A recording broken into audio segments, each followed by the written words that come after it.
Shoranur railway സ്റ്റേഷനിലെ അറ്റകുറ്റപ്പണിക്കായി പൊളിച്ച മേൽ നടപ്പാലം പുനർനിർമ്മിച്ചില്ല.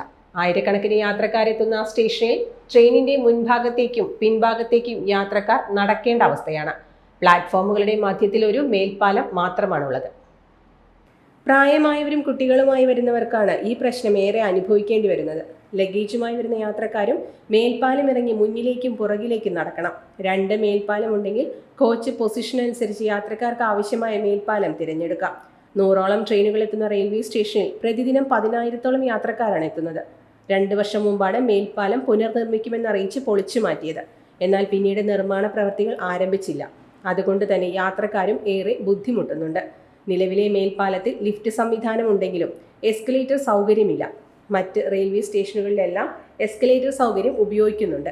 2ാമത്തെ മേൽപ്പാലം നിർമ്മിക്കുന്നതോടെ മാത്രമേ യാത്രക്കാരുടെ ഈ ബുദ്ധിമുട്ടിന് പരിഹാരമാകൂ. Time kids pre school, Mannannur road, Vaniyamkulam. Dot view news. കാഴ്ചകളാണ് ലോകം, കണ്ടു തുടങ്ങുക.